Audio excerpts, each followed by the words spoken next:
YouTubers, hello subscribers, kisses to all of you. I hope that you're having a wonderful Thursday. I am. I'm going to go ahead and get started. I got my lucky hat on. A little busy today, but hey, I got to make time for my subscribers. This is so wonderful. I want to thank whoever, I don't know who said it right at this moment, but one of you called me Lady Letitia, and let me tell you something. I have taken that to my head. I am so excited that I was called Lady. I called my mom, told my husband, I told everyone, so it's kind of cool to be called Lady Letitia. Thank you. I feel so royal. Now, I do have a question about what would I be considered. I'm not a monarchist. I don't know the ins and outs of it. And I am not a royalist, which I would like to be, but I don't know everything there is to know about the royals. I do know that I go over to Sue Smith's and try to get the insight on what they do, their traditions, and all the history. So I'm waiting on one of you to tell me where do I fit into this category of knowledge, because I don't pretend that I know everything, because I don't. I do, however, want to read this before we do one of my deep dives, and I'm going to get to it. Now, I'm going to read it and try not to try to comprehend at the same time, so when I do, I mess up. So here it goes. I'm not going to say their name either. I know you always say that in America, they don't talk about Meghan, but I am sorry. America is where all the attacks on the royal family started from. It was an It was an American TV show, Oprah. That is an American Gail that jumped into her defense. She said, and it was an American Gail that jumped to her defense. It is America's Tyler Perry that so-called saved her all those stupid walks in America. Okay, let me stop there. So basically they're saying that everything that happened over here. And I always say that she doesn't get a lot of attention over here and so forth. And no one's talking about her. But they're telling me that, wait a minute, everything that happened over there.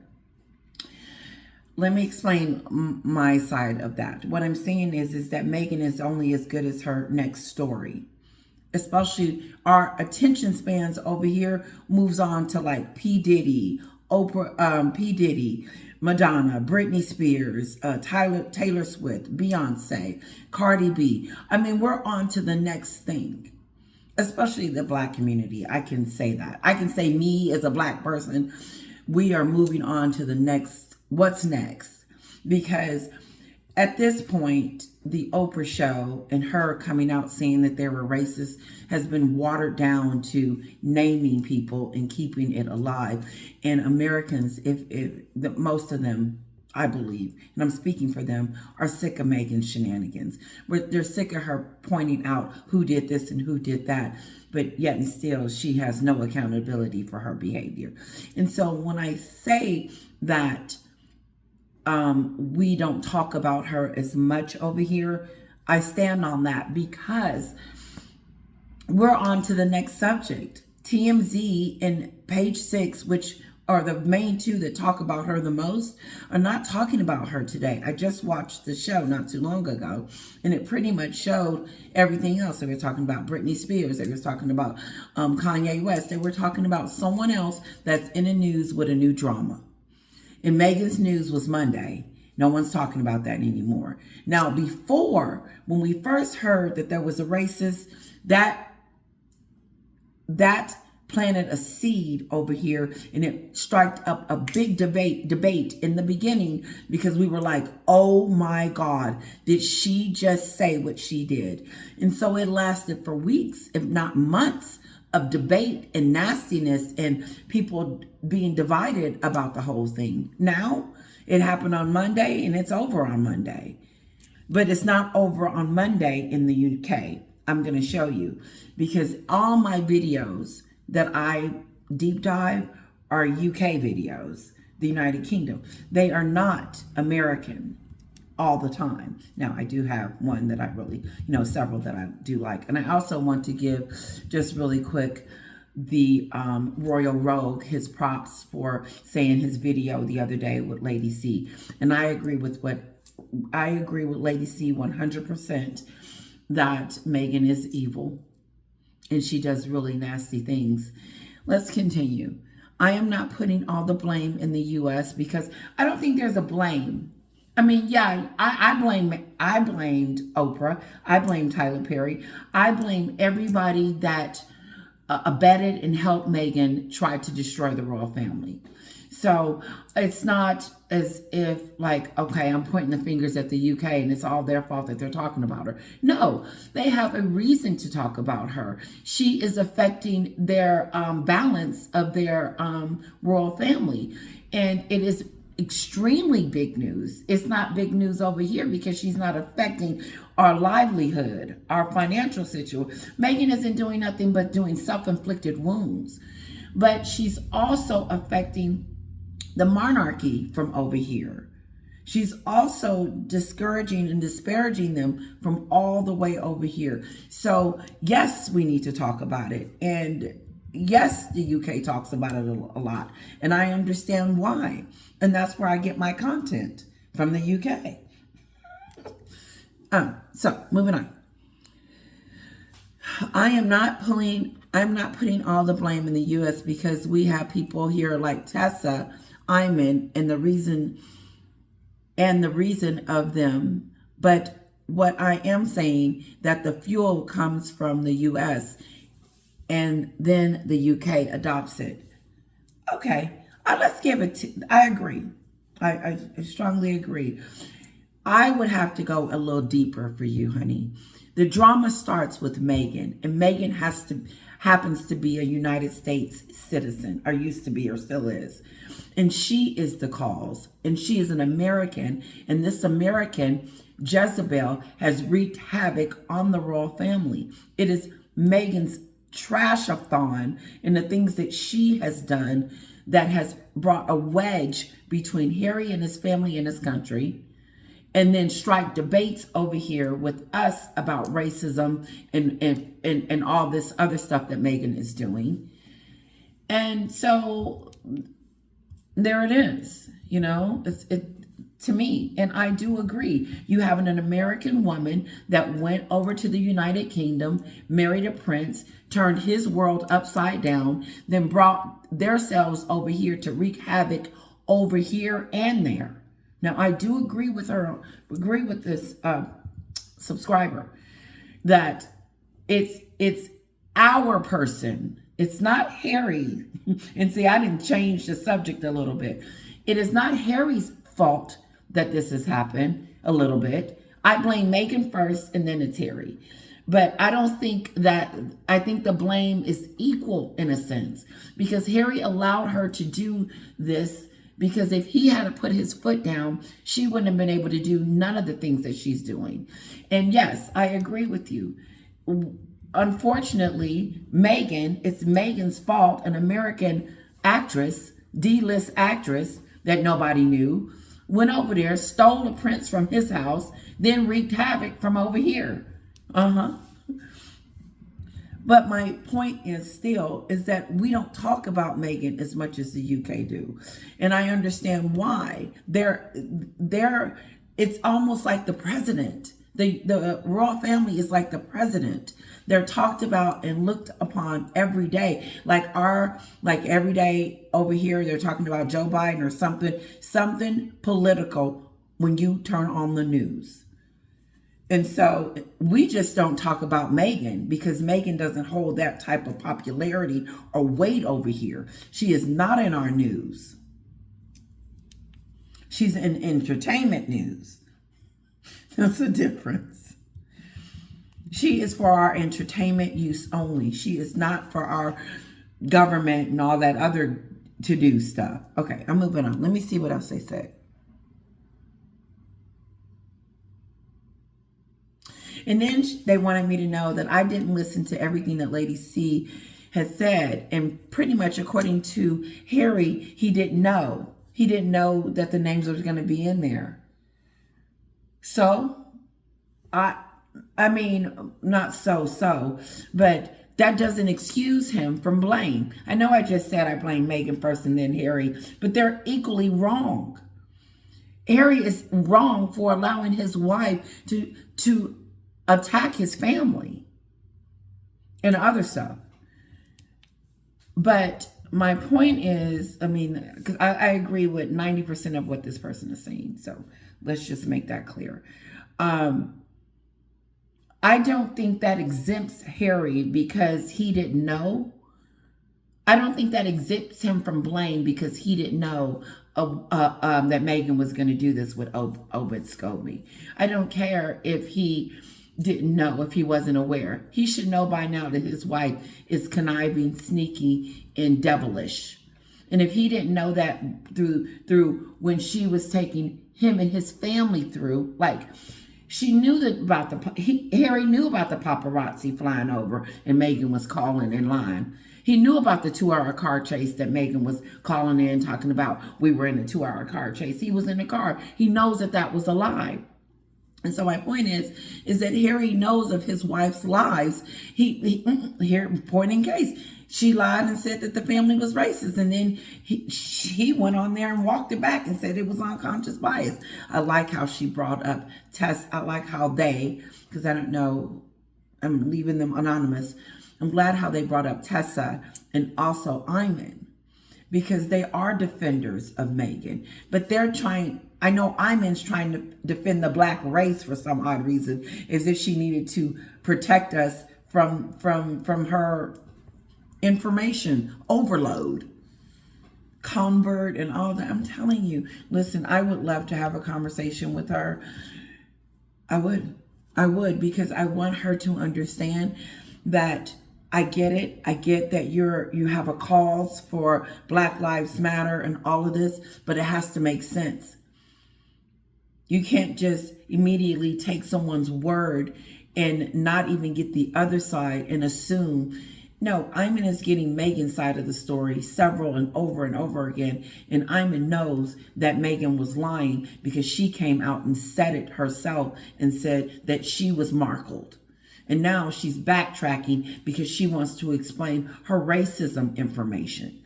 And I get that, but maybe that's a different story because it doesn't fit in this arena, because Meghan, they did not, let me tell you this too. It's almost like this too, if a black person says that someone's not racist, you can almost get in trouble for not agreeing with it, if that makes sense. Not really, I don't know. I just do know that I don't believe that it was. Okay, I'm not answering the phone. It just told me, it says if you answer the phone, if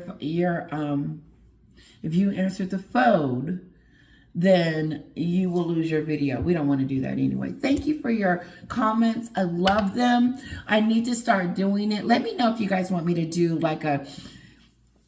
do that more often. Like, take our comments, read one of them each time, and then we go over it. But the last time I did it, I felt like I offended someone, and so I'm really afraid to kind of deep dive. So don't get offended by my take on your post, and I would love to pin it. Let me know if you give me permission to pin it at the top, because I would like for everybody to read it. Okay, we're going to do a deep dive. It's 23 minutes. I don't know if we're going to get all the way through it, but I think it's really instrumental to what we're dealing with right now, as far as Harry and Meghan hasn't come out and said anything about debunking the book or talking against it or saying that they had nothing to do with it. And they're not going to do it because they don't feel like they've done anything wrong. But what I find weird and interesting is that she doesn't speak out on the racism and the names in the book, but she's going to come out and speak about an event that she has been not invited to anymore. So there is a big wedding, and I should know the names, and I don't. They're going to say it. There's a big wedding next year that Meghan and Harry got invited to, but the billionaire called them and said, hey, actually, the gentleman is Archie and Lilibet's, their kid's godfather, okay? He's having a wedding next year. And Meghan and Harry was invited, but they have been uninvited because the billionaire said, we don't want any trouble with you and Meghan. You and Meghan bring trouble. So why don't you sit this one out? But then Meghan wanted to come out and let us know that it wasn't her, it wasn't them that wanted to not invite them, but they called on behalf of themselves and told the billionaire. Well, this is what the young lady, my subscriber, was saying just a moment ago. Was that, oh no, she didn't say it. I'm thinking I have so much up here, so please forgive me. Let's go back. So Meghan put out a statement that it wasn't the billionaire that called them and said that they couldn't come. In other words, they called the billionaire and said they're not coming. They didn't RSVP because they thought that it would be a conflict of interest being there with all her and Meghan's lies out there, with them coming out in the book naming royal races. That's why.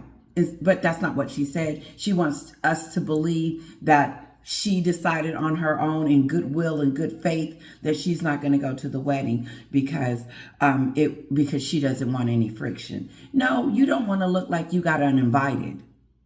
Like someone said, it's just like, how does it feel? Now, remember Ashley, when you uninvited Ashley, how does it feel now that you're being uninvited to the who's? I got that from my subscriber. Thank you. So now that Meghan can't go, I want to make sure I'm clear on this. The billionaire called them up and said, look, you can't come. I like King Charles and King Charles and them better than I like you. So you can't come. And you guys are full of drama and full of a whole bunch of nonsense.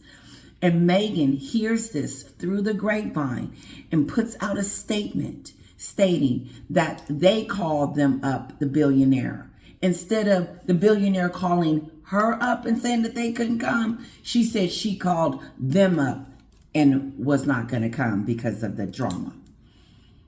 If that would have been, no, that is not how it went. Meghan's lying. And if you can come out and talk about something about a party or a Christmas invite or a birthday invite. I'm talking about King Charles's Christmas celebration at Sandringham and also his birthday, how they didn't get an invite, but they're going to be talking. That's that BS. She talks about things that she wants to talk about in the media. If she wanted to denounce the book, she would have done it by now. She doesn't want to do that. But instead of coming out denouncing the book, she wants to come out and let us know that she is the one that decided not to go to the wedding next year. As if she's still talking to us. Meghan is talking to us through the media, in the media, and chit-chatting with us 24/7. And she wants us to know that she did not get uninvited. She decided that it would be best if she didn't come because they're the problems. She wants the story written a certain way. And if it's not written a certain way, she's going to make sure she interjects that and change the narrative through the media. Meghan is always talking to the media, the very one that she hates. She hates the media. Her and Harry hates the media, but they need it to become popular. I heard WME is pissed off. Why wouldn't they be? Why wouldn't they be? Every time they try to build this woman's reputation, she ends up knocking it down and then they have to work harder. That's what happened to those other talent agents. They said, listen, you are going to have to be on the up and up with this and leave the royal family alone so we can bring your reputation up. But we're not going to be able to do anything with this foul reputation if you don't shut the hell up. And she won't. She keeps talking, and that's WME is on the verge. I've said this months ago. Let it be known. I said WME needs to fire her, or I'm going to fire them. No, they're making WME out to be a fool. But it's making it just keeps going on, business as usual. I hope I explained that right. I really do, and I was trying to explain it where people that don't watch my videos as much understand it. And hopefully I get his name And then, and I know you guys know, go ahead and give me his name, and I should know it. That's why you can't put me in a category of a royalist or monarchist, because I should have had it written down. But give me a moment.